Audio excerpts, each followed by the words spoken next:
అందరికీ మరణాత మహిమస్వరం కార్యక్రమం వీక్షిస్తున్న దేవుని బిడ్డలైన మీ అందరికీ వందనాలు. ప్రతిరోజు ఇదే సమయమునకు ఈ కార్యక్రమం వీక్షించి దైవాశీర్వాదములు పొందండి. ఇప్పుడు పాస్టర్ సామ్యూల్ సుందర్ రెడ్డి గారు దేవుని వాక్య వర్తమానం అందిస్తారు. శ్రద్ధగా వినండి. దేవునికి స్తోత్రం. అందరికీ మరణాత. దేవుడిచ్చినటువంటి యొక్క ప్రాముఖ్యమైన సమయంలో దేవుని వాక్యాన్ని ధ్యానించుకుందాము. ముందుగా పరిశుద్ధ వేద గ్రంథములో నుండి వాక్య భాగాన్ని చదువుకుందాము. ఆదికాండ గ్రంథము 5వ అధ్యాయము 24వ వచనాన్ని చదువుకుందాం. హానోకు దేవునితో నడిచిన తరువాత దేవుడు అతని తీసుకుని పోయెను గనుక అతడు లేకపోయెను. చిన్న ప్రార్థన చేసుకుందాము. మహాపరిశుద్ధుడా, మహిమగల దేవా, ప్రేమస్వరూపి, సకల ఆశీర్వాదాలకు కారణభూతుడమైన ప్రియ పరలోకపు తండ్రి, మీ దివ్యమైన ఘనమైన నామానికి వందనాలు, స్తోత్రాలు, స్తుతులు చెల్లించుకొనుచున్నాము. ఈ మధ్యాహ్న కాల సమయంలో నీ మాటలు వినాలని ఆశపడుతూ ఉన్నాం. ఆశపడే ప్రాణమును తృప్తిపరచువాడు నీవే గనుక నాయన, నీ మాటలను మాకు వినిపించండి. నీ మాటలో శక్తి ఉన్నది, నీ మాటలో బలము ఉన్నది, నీ మాటలో ప్రభావం ఉన్నది. నశించిపోతున్న వారిని వెదకి రక్షించే శక్తి కలిగినటువంటి నీ మాటలను ప్రభువా ఈ ప్రాముఖ్యమైన సమయంలో మాకు వినిపించి మహిమా, ఘనత, కీర్తి, ప్రభావం మీరు మాత్రమే పొందుకోమని వాక్యమై ఉన్న యేసు నామములో అడుగుచున్నాము పరమ తండ్రి, ఆమెన్. దేవనామమున మీ ఎల్లరకు శుభాలు కలుగునుగాక, ఆమెన్. మరి చదివినటువంటి వాక్య భాగాన్ని మనం గమనించినట్లయితే అద్భుతమైనటువంటి ఒక సంఘటన, ఎప్పుడూ కూడా జరగనటువంటి సంఘటన, మొట్టమొదటిగా జరుగుతున్నటువంటి సంఘటన. ఇప్పుడు ఆఖరిలో అనగా పెండ్లి కుమార్తె ఎత్తబడేటటువంటి సమయంలో జరిగే సంఘటన ఏదైతే ఉన్నదో దాని గురించి దేవుడు మనకు బయలుపరుస్తూ ఉన్నాడు. ఏంటి ఆ సంఘటన అంటే గనుక, అప్పటి వరకు అందరితో ఉన్నటువంటి ఒక వ్యక్తి సడన్గా లేకపోవడము. చనిపోతే వేరే విషయం, బాడీ అక్కడ ఉంటుంది, కానీ ఒక వ్యక్తి అప్పటి వరకు ఉన్నాడంట, ఒకేసారి అతను లేడు అనేటటువంటి మాట కనబడతా ఉంది. చదువుదాం ఒకసారి. 5వ అధ్యాయము 24వ వచనము. హనోకు దేవునితో నడిచిన తరువాత దేవుడు అతని తీసుకుని పోయెను గనుక అతడు లేకపోయెను. దేవుడే ఆయనను తీసుకుని వెళ్ళిపోయాడు. మరి శరీరం ఏమైపోయింది అంటే గనుక, వెళ్ళిపోయింది శరీరము. ఆ శరీరము ఎలా ఉంది అంటే గనుక మహిమ శరీరముగా మార్చబడి వెళ్ళిపోయింది. గనుక అతడు లేకపోయేను అనేటటువంటి మాట మనం చూస్తూ ఉన్నాము. గమనించవలసినటువంటి మాట ఏమిటి అంటే గనుక, ఈ హానోకు అనేటటువంటి వ్యక్తి దేవునితో వెళ్ళిపోయినట్టుగా, దేవుడు అతను తీసుకుని వెళ్ళినట్టుగా, తరువాత అతడికి కనబడినట్టుగా రాయబడిన మాట.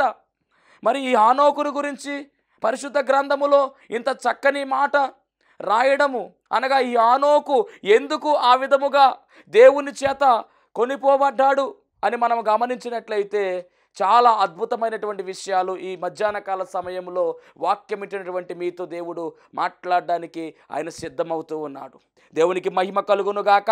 వాక్యం ఇచ్చినటువంటి మిమ్మల్ని అందరినీ కూడా దేవుడు మెండుగా దీవించి ఆశీర్వదించునుగాక, ఆమెన్. పరిశుద్ధ గ్రంథమైనటువంటి బైబిల్ గ్రంథములో 4 హానోకులు ఉన్నట్టుగా మనము గమనించవచ్చు. అసలు హానోకు అనేటటువంటి మాటకు అర్థము ఏమిటి అంటే కనుక ప్రతిష్ఠితుడు అని అర్థము, ప్రతిష్ఠింపబడినవాడు అని అర్థము. మరి బైబిల్ గ్రంథంలో ఉన్నటువంటి 4 హానోకుల గురించి మనము చూసినట్లయితే ఈ 4 కూడా ఎక్కడ ఉన్నారు అంటే కనుక ఆదికాండ గ్రంథములోనే ఉన్నారు. చదువుకుందాము. మొట్టమొదటిగా కనబడుతున్నటువంటి హానోకు ఎవరు అంటే ఆదికాండము 4వ అధ్యాయము 17వ వచనములో ఉన్నటువంటి హానోకు. ఆదికాండము 4వ అధ్యాయం 17వ వచనము. కయీను తన భార్యను కూడినప్పుడు ఆమె గర్భవతి అయి హనోకును కనెను. ఇతను ఎవరు అంటే గనుక కయీను యొక్క కుమారుడు. కయీను యొక్క కుమారుడైనటువంటి హానోకు. 2వ హానోకు ఎవరు అంటే కనుక ఆదికాండం 5వ అధ్యాయం 18వ వచనము. ఇప్పుడు మనం మాట్లాడుకుంటున్నటువంటి హానోకు ఏరేదు 162 ఏండ్లు బ్రతికి హనోకును కనెను.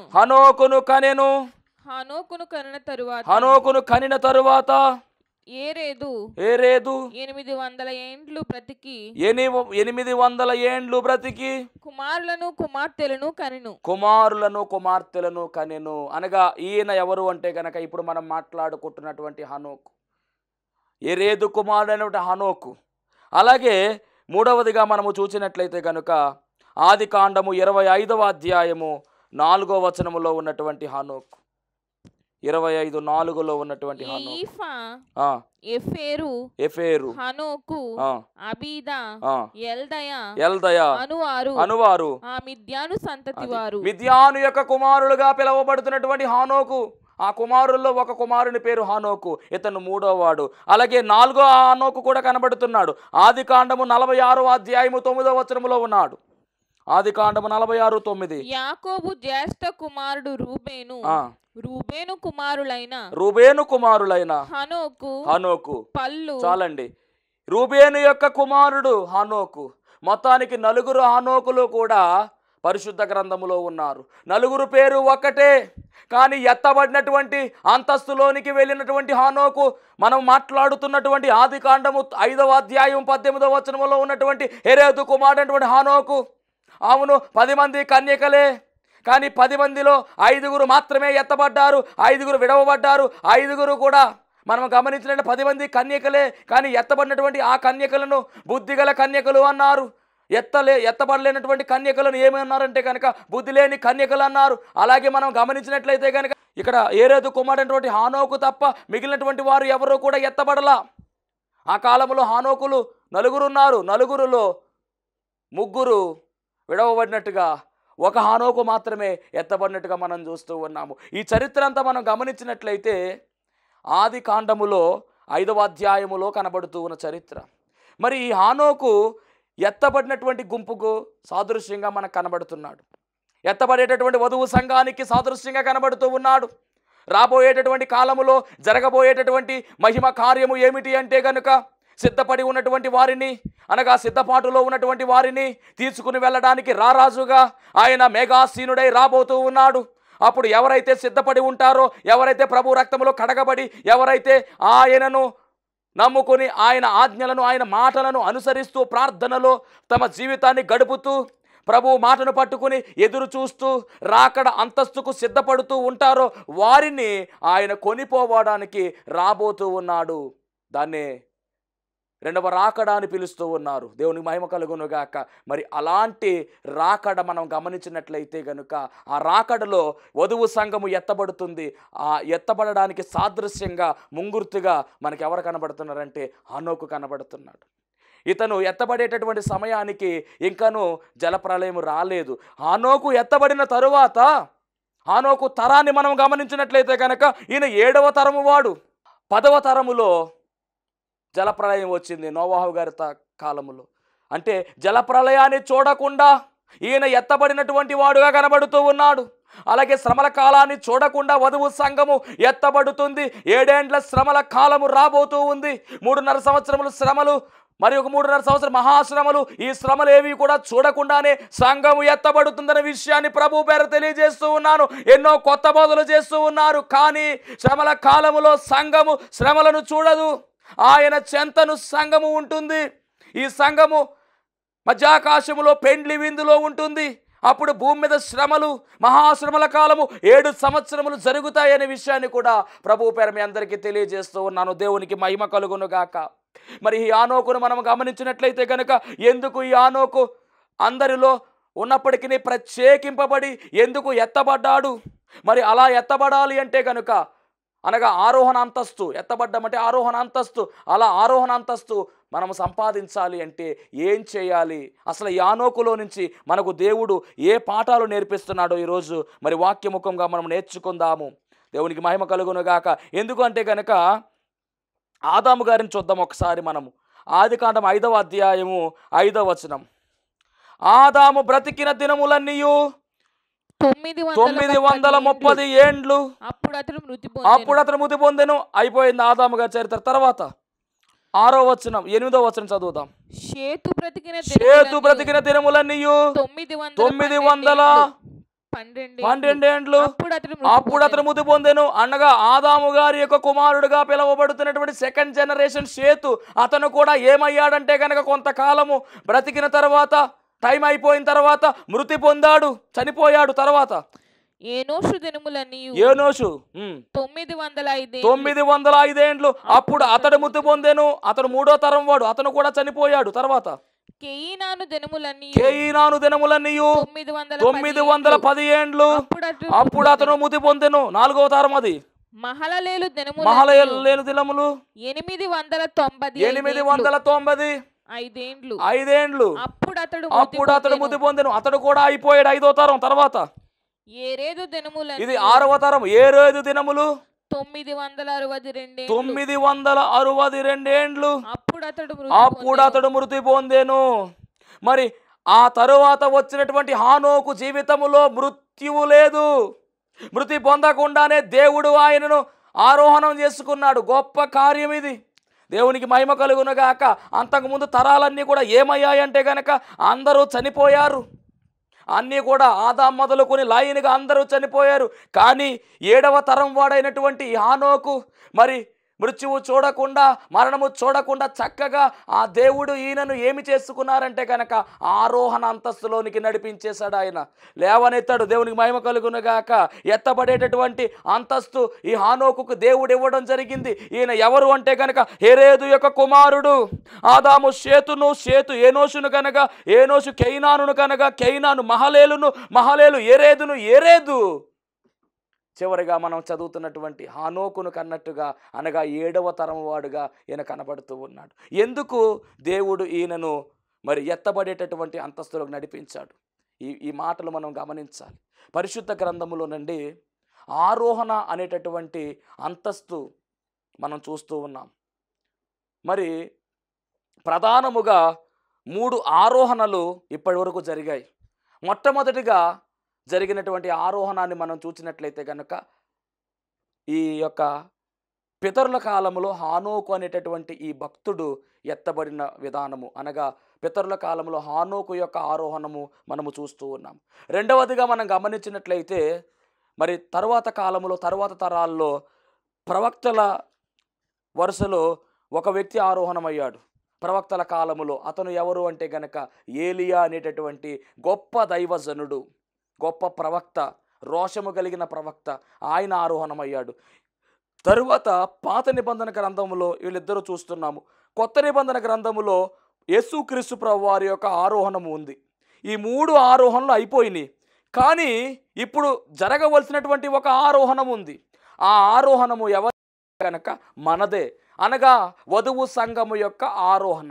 ఈ 3 ఆరోహణలు ఏ విధంగా అయితే జరుగుతున్నాయో, ఏ విధముగా అయితే జరిగాయో, అలాగే ఆ ఆరోహణము కూడా జరగబోతా ఉంది. కాబట్టి మనము చాలా జాగ్రత్తగా గమనించాలి. హానోకు ఏ విధముగా ఎత్తబడ్డాడో, హానోకులో ఉన్నటువంటి లక్షణాలు ఏమిటో మనము తెలుసుకోవాలి. ఆ లక్షణాలు మనం కలిగి ఉండాలి. ఏలియా ఏ విధముగా ఎత్తబడ్డాడో, ఎందుకు ఎత్తబడ్డాడో ఆ ఏలియాలో ఉన్నటువంటి లక్షణాలు మనం తెలుసుకోవాలి. అలాగే యేసుక్రీస్తు ప్రభువారు ఆరోహణం గురించి మనం చూస్తూ ఉన్నాము. మరి ఆయనలో ఉన్నటువంటి గుణగణాలు మనము ఆలోచన చేసి ఎత్తబడేటటువంటి గుంపుకు ఉండవలసిన లక్షణాలన్నీ కూడా మరి ఈ 3 యొక్క ఆరోహణలోంచి మనము గమనించవలసిన వారమై ఉన్నాము. ఈరోజు మన పాఠము ఏమిటంటే హానోకు ఎందుకు ఎత్తబడ్డాడు, హానోకును దేవుడు ఎందుకు ఆయత్తం చేసుకున్నాడు, అనగా ఆరోహణ అంతస్తులోనికి నడిపించాడు అనేటటువంటి మాటను మనము ధ్యానిస్తూ ఉన్నాము. దేవుని మహిమ కలుగునుగాక. దీనికి ఉన్నటువంటి కారణాల్లో చెబుతాను, చాలా జాగ్రత్తగా ఆలకించండి. ఈయనలో ఉన్నటువంటి ప్రత్యేకమైనటువంటి లక్షణాలు, ఒక 5 లక్షణాలు నేను మరి మీ ముందర పెడతాను. ఈ 5 లక్షణాలు మనం కలిగి ఉండవలసిన వారమై ఉన్నాము. మొట్టమొదటిగా ఈ హానోకును గురించి చూస్తే కనుక 21వ వచనం. హానోకు 65 ఏండ్లు బ్రతికి, అంటే మొత్తానికి హానోకు యొక్క కాలము ఎంత అంటే కనుక 65 ఏండ్లు బ్రతికి మెతూషెలను కనెను. హానోకు మెతూషెలను కనిన తరువాత 300 ఏండ్లు దేవునితో నడుచుచు కుమారులను కుమార్తెలను కనెను. ఆ తర్వాత హానోకు దినములన్నీయు 365 ఏండ్లు. అనగా హానోకు ఎంతకాలం జీవించాడు అంటే కనుక ముందు తరాలన్నీ కూడా చాలా ఎక్కువ కాలం జీవించాయి. కానీ హానోకు అయితే మట్టికి చాలా తక్కువ కాలమే జీవించాడు. ఎంత కాలము అంటే కనుక 365 సంవత్సరములు ఆయన బ్రతికినట్టుగా రాయబడింది. కానీ చిత్రమైన మాట ఏమిటంటే 365 సంవత్సరాల్లో ఈ హానోకు దేవునితో నడిచిన సంవత్సరాలు ఎన్ని అంటే కనుక 300 ఏండ్లు ఆయన దేవునితో నడిచాడు. అనగా హానోకు ఎత్తబడడానికి గల ముఖ్యమైన కారణము, లేదా హానోకుకు ఆరోహణ అంతస్తు దేవుడు ఇవ్వడానికి గల కారణము, ప్రపంచంలో మొట్టమొదటి ఆరోహణము హానోకుకు దేవుడు ఇచ్చాడు. కారణం ఏమిటంటే దేవునితో నడిచే అనుభవములో హానోకు ఉన్నాడు. ఈరోజు వాక్యం వింటున్నటువంటి దైవ జనాంగమా, నీవు దేవునితో నడిచే అనుభవంలో ఉన్నావా? ఉన్నాననుకుని వెళ్ళిపోతున్నావా? దేవునితో మనము నడవలసిన వారమై ఉన్నాము. ఇది మొదటిది. ఎందుకు అంటే కనుక దుష్టుల ఆలోచన చొప్పున నడువక, పాపుల మార్గమును నిలవక అనే మాట మనందరికీ తెలుసు. మనము నడవలసినది దుష్టుల ఆలోచన చొప్పున మనము నడవకూడదు. అనగా సాతాను యొక్క ఆలోచన చొప్పున మనము నడవకూడదు. మనము నడవలసినది దేవుని మార్గములో మనము నడవలసిన వారమై ఉన్నాము. రైట్. ఏదేమైనప్పటికీ కూడా మరి ఈ హానోకు ఎత్తబడ్డానికి మొదటి కారణమైతే ఆయన దేవునితో నడిచాడు. రెండవదిగా మనం గమనించినట్లయితే హెబ్రీ పత్రిక 11వ అధ్యాయము 6వ వచనం, విశ్వాసము లేకుండా దేవునికి ఇష్టడైనట అసాధ్యము. దేవుని యొద్దకు వచ్చువాడు ఆయన ఉన్నాడనియు తను వెదుకు వారికి ఫలము దయచేయువాడనియు నమ్మవలెను కదా. మనం గమనిస్తే కనుక దేవునితో నడిచే అనుభవం గురించి ఒక రెండు విషయాలు నేను మాట్లాడాలని మరి ఆలోచన చేస్తూ ఉన్నాను. దేవునితో నడవడం అంటే గమనించాలి ప్రియులారా, దేవునితో నడవడం అంటే ఆయన ఆజ్ఞలను మనం గైకొనాలి, ఆయన మాటలను మనము గైకొనాలి. హానోకు ఎత్తబడ్డాడు అంటే అది సామాన్యమైన విషయము కాదు. హానోకు ఎత్తబడ్డానికి మొదటి కారణం ఏమిటంటే హానోకు దేవునితో 1 సంవత్సరము కాదు, 2 సంవత్సరాలు కాదు, 3 సంవత్సరాలు కాదు, 300 సంవత్సరాలు నడిచాడు. అది హానోకు యొక్క అనుభవము. ఈరోజు నీవే అనుభవంలో ఉన్నావు? నడుస్తున్నావు, మరలా పక్కకు వెళ్ళిపోతున్నావేమో. ఒకసారి దేవుడు అంటున్నావు, మరలా పక్కకు వెళ్ళిపోతా ఉన్నావేమో. వాక్యం వింటున్నటువంటి ఓ సహోదరుడా, దేవుడు నీతో మాట్లాడుతూ ఉన్నాడు. దేవుడా దేవుడా దేవుడా అంటూ ప్రార్థన చేస్తూ ఉన్నావు. సమస్య తొలగిపోయిన తర్వాత దేవుడిని విడిచిపెట్టేస్తూ ఉన్నావు. జాగ్రత్త, దేవుడు హెచ్చరిస్తూ ఉన్నాడు ఈ వాక్యము ద్వారా. నీవు ఆయన అడుగు జాడల్లో నడిచినట్లయితే నీకున్నటువంటి సమస్యలన్నీ కూడా తీసివేస్తానని చెప్పి ఇదిగో దేవుడు నీతోనే మాట్లాడుతూ ఉన్నాడు. నీవు ఆయన అడుగు జాడల్లో నడిచినట్లయితే, ఆయన ప్రేమ నీలో ఉండి ముందుకు సాగినట్లయితే ఖచ్చితముగా నీ భవిష్యత్తును ఆయన మార్చబోతూ ఉన్నాడు. దేవునికి మహిమ కలుగునుగాక. కాబట్టి మొట్టమొదటిగా హానోకు వలె మనము దేవునితో నడిచే వారముగా ఉండాలి. లోకముతో మనము నడవకూడదు, కాలముతో మనము నడవకూడదు, పాపముతో మనము నడవకూడదు. లోక ఆశలను మనలోనికి రానివ్వకుండా దేవుని వాక్యాన్ని మన హృదయంలో పెట్టుకుని దేవుని త్రోవలో మనము నడవలసిన వారమై ఉన్నాము. ఇక రెండవదిగా మరి చదివినటువంటి వాక్య భాగములో 11వ అధ్యాయం, హెబ్రీ పత్రిక 11వ అధ్యాయం 6వ వచనం, విశ్వాసము గురించి 11:5 చదువుదాం. హెబ్రీ పత్రిక 11:5. విశ్వాసమును బట్టి హానోకు మరణము చూడకుండు. అదిగోండి, విశ్వాసమును బట్టి హానోకు మరణము చూడకుండునట్లు. అంటే హానోకు చనిపోలా, కొనిపోబడ్డాడు. మనకు కూడా అదే జరుగుతుంది. చనిపోవడం కాదు, హానోకు కొనిపోయాడు. దేవుడు కొనిపోయాడు హానోకును. కారణం ఏమిటంటే విశ్వాసమును బట్టి. అలాగే హానోకులో రెండవ లక్షణం ఏమిటంటే విశ్వాసము ఉంది ఆయన దగ్గర. విశ్వాసము మన దగ్గర కూడా విశ్వాసము ఉండాలి. విశ్వాసము ద్వారానే కార్యాలు జరుగును. విశ్వాసము లేకపోతే మనము దేవునికి ఇష్టలము కాలేము. దేవునికి ఇష్టలుగా మారాలి అంటే గనక మనలో విశ్వాసము ఉండి తీరాలి. హానోకులో విశ్వాసము ఉంది కాబట్టి దేవునికి ఇష్టమైపోయాడు. కాబట్టి దేవుడు హానోకుని విడిచిపెట్టకుండా పరలోకానికి తీసుకుని పోయాడు. రా హానోకు, ఇక నాతోనే ఉంది కానీ చెప్పి తీసుకెళ్ళిపోయాడు. ఈరోజు అలాంటి అనుభవం నీకు రావాలంటే నీవు కూడా దేవుని యందు విశ్వాసము కలిగి ఉండాలి. విశ్వాసమందు మనము స్థిరులుగా ఉండాలి. విశ్వాసము మనలో భాగమైపోవాలి. దేవునికి మహిమ కలుగునుగాక. అమ్మా నీ విశ్వాసము గొప్పది, అయ్యా నీ విశ్వాసము గొప్పది, విశ్వాసము ద్వారానే ఈ కార్యం జరిగింది, నీ విశ్వాసమే నిన్ను స్వస్థపరిచిందని మరి పరిశుద్ధ గ్రంథములో మనం ఎన్నో మార్లు చదువుకున్నాం. దేవుడు యేసుక్రీస్తు ప్రభువారు అద్భుతాలు చేసే సమయంలో ఆయన అనేటటువంటి మాట ఏమిటంటే, అమ్మా నీ విశ్వాసమే నిన్ను స్వస్థపరిచింది అన్నాడు. ఈరోజు నీ కార్యాలు జరగట్లేదు, కారణం ఏంటంటే నీ విశ్వాసంలో లోపం వచ్చేసింది. ప్రార్థన చేస్తున్నావు కానీ ఆ ప్రార్థనలో విశ్వాసము లేదు, ప్రార్థన చేస్తున్నావు కానీ ఆ ప్రార్థనలో నమ్మిక లేదు. నమ్ముట నీ వలన నమ్మని సమస్తము సాధ్యమే అన్నాడు. విశ్వాసయుతమైన ప్రార్థన ఆ రోగిని స్వస్థపరచును అన్నాడు. కాబట్టి విశ్వాసము కలిగి ఉన్నట్లయితే హానోకు వలె నీవు కూడా ఎత్తపడేటటువంటి గుంపులో ఉంటావు. దేవునికి మహిమ కలుగునుగాక. మరి దేవునికి ఇష్టలుగా మనం మారిపోయే గొప్ప అవకాశం ఉందండి. మరి అలాంటి విశ్వాసం అండి ఎలా ఉండాలంటే మనుష్యుల జ్ఞానాన్ని ఆధారం చేసుకోకూడదంట. చదువుదాం ఒకసారి కొరింథీ పత్రిక. అపోస్తలుడైన పౌలు కొరింథీలకు రాసినటువంటి మొదటి పత్రిక 2వ అధ్యాయము 14వ వచనం, 2వ అధ్యాయం 4వ వచనం చదువుదాం. 2:4 మీ విశ్వాసము మనుషుల జ్ఞానమును ఆధారము చేసుకొనక దేవుని శక్తిని ఆధారము చేసుకుని ఉండవలెను. దేవునికి మహిమ కలుగునుగాక. అనగా ఇది మనం గమనించినట్లయితే కనుక రెండవ లక్షణం అన్నమాట. మొదటి లక్షణం ఏమో దేవునితో నడిచి అనుభవం మనలో ఉండాలి. రెండవ లక్షణం ఏమిటంటే కనుక విశ్వాసమందు మనము స్థిరులుగా ఉన్నట్లయితే మనము దేవునికి ఏమవుతామంటే కనుక ఇష్టలుగా మారిపోతాం. రెండవది విశ్వాసాన్ని చెదరనివ్వద్దు. మనుషుల జ్ఞానాన్ని ఆధారం చేసుకోకూడదు, దేవుని శక్తిని ఆధారం చేసుకోవాలి. మనుషులు ఏవేవో చెప్తా ఉంటారు, మంచి అయినప్పటికీ చెడుగా చెప్తారు, చెడైనప్పటికీ మంచిగా చెప్తారు. మనుషులు మారిపోతూ ఉంటారు. మీరు మనుషుల మీద ఆధారపడకూడదు, దేవుని మీద ఆధారపడాలి. ఆయన యందే మీరు నమ్మిక ఉంచాలి. ఆయన యందే మీరు గురి కలిగి జీవించినట్లయితే ఖచ్చితముగా సమస్తము జరిగించగల సామర్థ్యం కలిగినటువంటి దేవుడు ఈయన.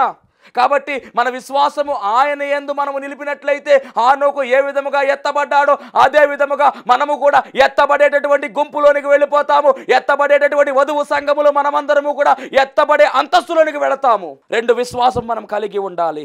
ఇక మూడవదిగా మనము గమనించినట్లయితే పరిశుద్ధ గ్రంథములో నుంచి ఆదికాండము 5వ అధ్యాయం 24వ వచనం.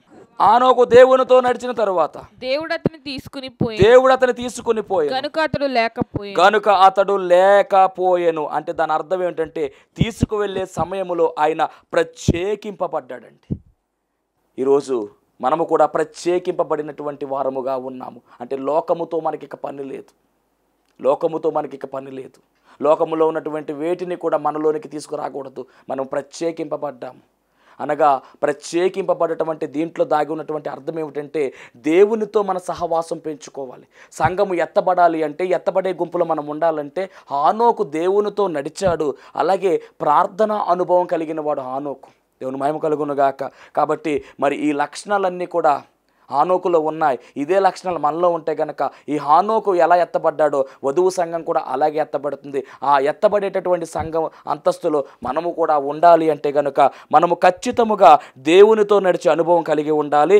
అలాగే రెండవదిగా మనం గమనించినట్లయితే కనుక విశ్వాసమందు మనము స్థిరులుగా ఉండాలి. అలాగే దేవునికి ఇష్టలుగా మనం మారిపోవాలి. అలాగే నాలుగవదిగా ప్రత్యేకింపబడినటువంటి అంతస్తులోనికి అనగా ప్రార్థన అనుభవంలోకి మనమందరము కూడా చేరువైపోవాలి. అట్టి ధన్యత దేవదేవుడు మనందరికీ అనుగ్రహించునుగాక. ఆమెన్. మహోన్నతుడానికి వందనాలు, స్తోత్రాలు ప్రభువా. ఈ మధ్యాహ్న కాల సమయంలో తండ్రి నాయన నీ రెండవ రాకడలో మేమందరము కూడా ఆయత్తమవడానికి సహాయము దాయిచేయమని, ఎత్తబడేటటువంటి గుంపులోనికి మమ్మల్ని అందరినీ కూడా నడిపించుమని, హానోకులో ఉన్నటువంటి లక్షణాలన్నీ మేము కలిగి ఎగిరి మేఘం ఎక్కడానికి కృప చూపించుమని యేసు నామములో అడుగుచున్నాము పరమ తండ్రి. ఆమెన్. అందరికీ మరణాత. దేవుడికి వందనాలండి, సంఘానికి వందనాలండి. వచ్చిన మీ అందరికీ నా నిండు వందనాలండి. మరి మాదైతే రావులపాలెం అండి. మా అబ్బాయి, మా తోటికోళ్ళ గారి అబ్బాయి అండి. ఇక్కడ సాలలో నడుపుతున్నారంటండి. మొన్న జూన్ 29వ తారీఖునండి మేము చర్చి యానివర్సరీ అనండి. మామూలుగా మేము ఇద్దరు వచ్చామండి, మా వారు నేను వచ్చాం. వస్తాయండి సాక్షికునండి. మా వారు అన్నారు మనం కూడా 7 వారాలు వెళ్దామన్నారండి. 7 వారాలు మేము అంశం పెట్టుకుని వచ్చామండి. ఇది మాకు 8వ వారం. 7 వారాల్లో అయితే మేము ఎన్నో అంశాలు పెట్టుకుని వచ్చామండి. మరి ఈ 7 వారాల్లో అండి దేవుడు మాకు ఆరోగ్యాలు ఇచ్చాడండి. మెయిన్ ఏంటంటే అండి ఆయనకి గుండెల్లో నొప్పి తగ్గిందండి. నాకు కూడా అండి షుగర్ వచ్చేసండి, మీరు ఎలా పడితే అలా అయిపోయాను. అయితే అండి నేను కానుకోలేకపోయానండి.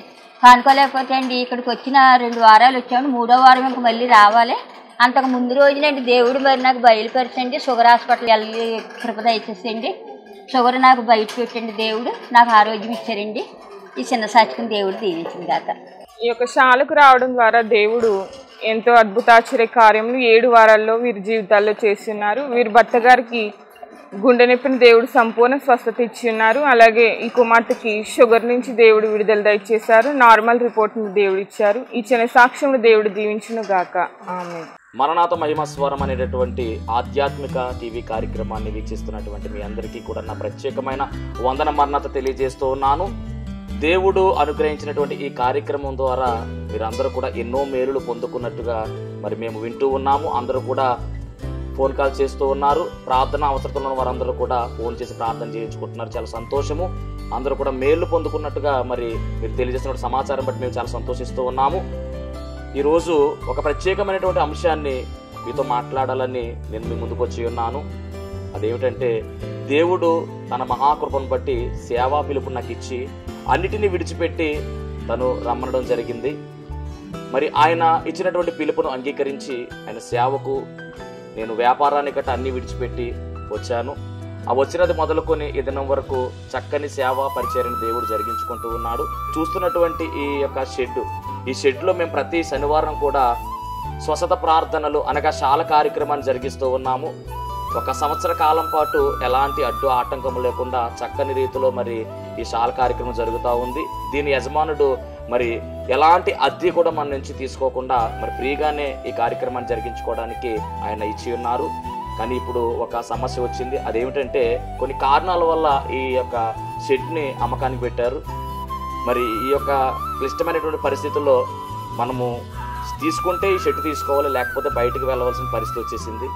మరి తీసుకుందామని ప్రయత్నం చేస్తున్నాము. ఆశ అయితే మాకుంది, కానీ లక్షలాది రూపాయలు ఖర్చు అవుతుంది. కాబట్టి మా దగ్గర ఎలాంటి డబ్బు లేదు. అన్నీ విడిచిపెట్టి రావడంతో సేవ కొత్తగా ప్రారంభించిన సేవ కాబట్టి తీసుకోవాలనుకుంటున్నా కానీ ఇబ్బంది పడుతూ ఉన్నాము.